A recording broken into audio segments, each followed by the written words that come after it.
हमने भी किया, हमने डबल बीए किया। बताओ कैसे? हाँ तो आप तो बाबा नहीं धरे, हम तो बाबा धरे, हमको लोग कहते बाबा।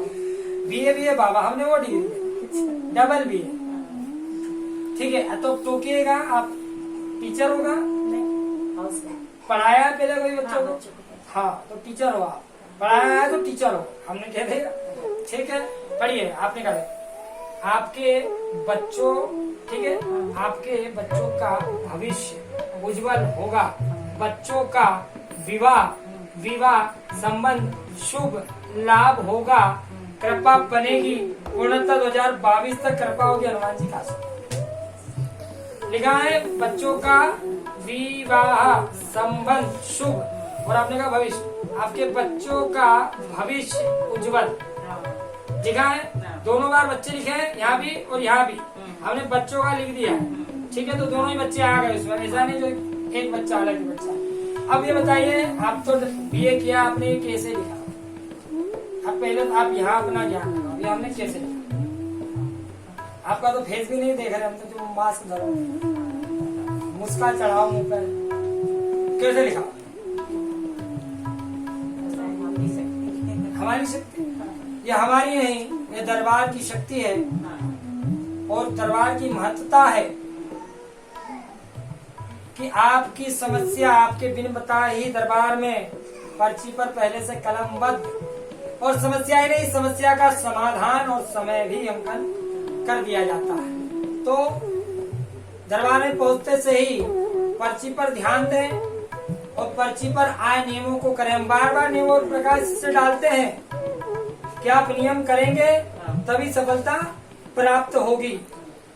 एक होम होगा माता जी आपके यहाँ। अच्छा, क्योंकि आपके यहाँ पे बच्चों की कुंडली में मंगल भी खराब है और आपके परिवार को पितृदोष भी लगा हुआ है, पता है आपको?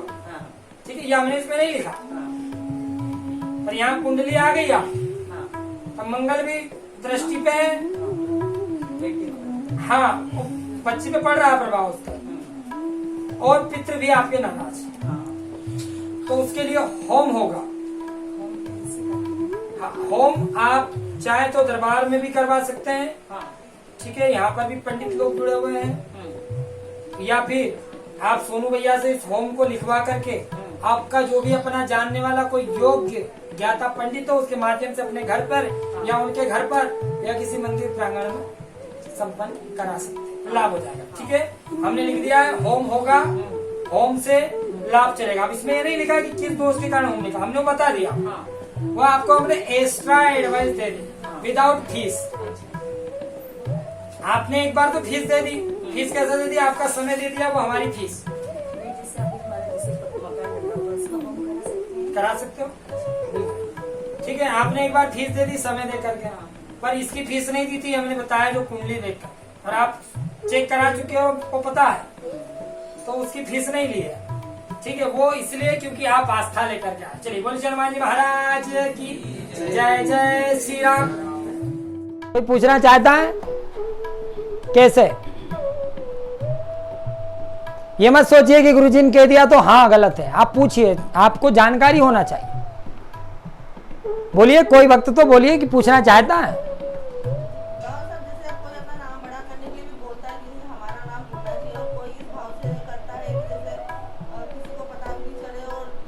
बहुत बढ़िया, बहुत बढ़िया बहन जी बोली, बहुत बढ़िया। अब हम बताते हैं गुप्तदान गलत कैसे और वो नाम करना सही कैसे।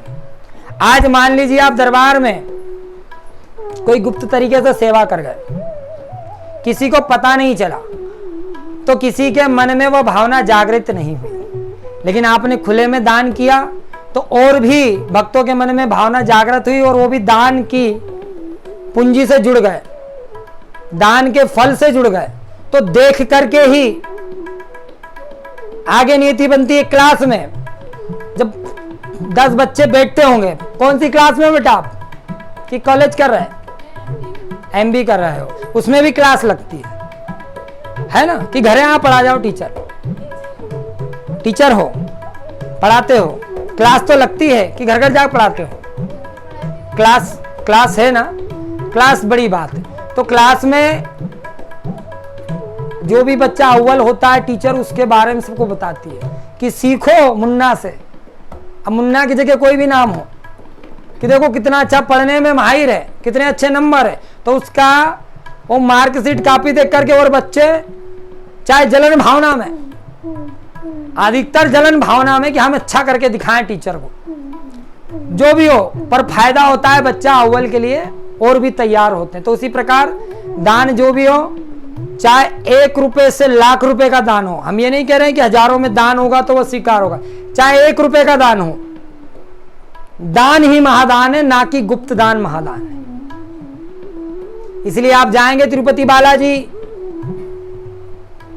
या शिरडी धाम, वहां पर जो भी ट्रस्टी या दानी होते हैं उनका नामांकन किया जाता है, तो उन्हें देख करके और भी भक्त लोग वहां पर जुड़ते हैं, जिससे और भी आने वाले भक्तों के लिए सेवा मार्ग और सेवाएं उपलब्ध और व्यवस्थाएं उपलब्ध कराई जाती है। तो इसलिए दान जो भी हो खुले में होना चाहिए, बता करके होना चाहिए कि हम ये 1 रुपया दरबार में दान कर रहे हैं या 1 पंखा दरबार में दान कर रहे हैं या जो भी कर रहे हैं। गुप्त तरीके से तो हमारे पास बहुत दान आता है, हमारे पास लिफाफे आ जाते हैं, लेकिन जो हम चट कर जाते हैं बताते नहीं किसी को, और बाद में हमें लेना देना नहीं। हम फिर वही बात कर रहे हैं कि दरबार किसी मांग की डिमांड नहीं करता है, शक्तियों को किसी चीज की आवश्यकता नहीं है, आवश्यकता हमें और आपको है, क्योंकि हमें भौतिक संसार में चलना है।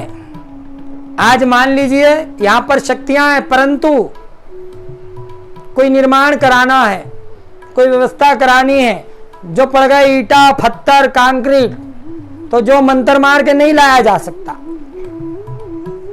यह प्रकृति के नियमों में अवहेलना है।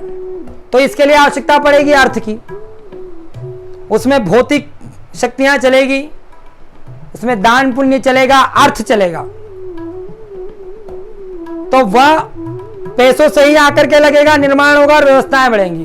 अब जब पहले दरबार लगता था, अब आप लोग तो कुछ परेशान नहीं होते हो। पहले आज से 5 या 6 साल पहले दिन में दरबार लगता था, जो कुछ लोग दिन में आते हो अभी भी जुड़े हो, जब परेशान हो जाते थे कब तो नंबर आए, ना तो बैठने की जगह, ना तो खड़े रहने की जगह, और ना ही कोई व्यवस्था, ना पंखा। आज तो पंखा है, लाइट भी प्रॉपर है कि आप और हम आपको देख पा रहे हैं। कहीं तो भक्त देख ही नहीं पाते थे कि महाराज जी हैं कौन। तो इसीलिए ये जो भी हुआ है भक्तों के माध्यम से हुआ। इसमें नहीं कह रहे कि हमारे अपने पर्सनल कि उससे कोई पैसा एक पैसे का दाना नहीं लगा। धाम में पहले से मंदिर है, पहले से स्थान है, परंतु धाम में भी और नवीन जमीन ली गई है भक्तों के रहने ठहरने की, वहां सब व्यवस्था होगी।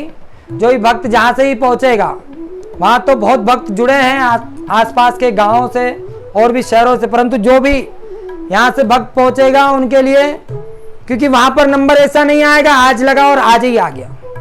वहां ऐसा होगा कि आज नंबर लगा है, 4 दिन बाद आपका नंबर,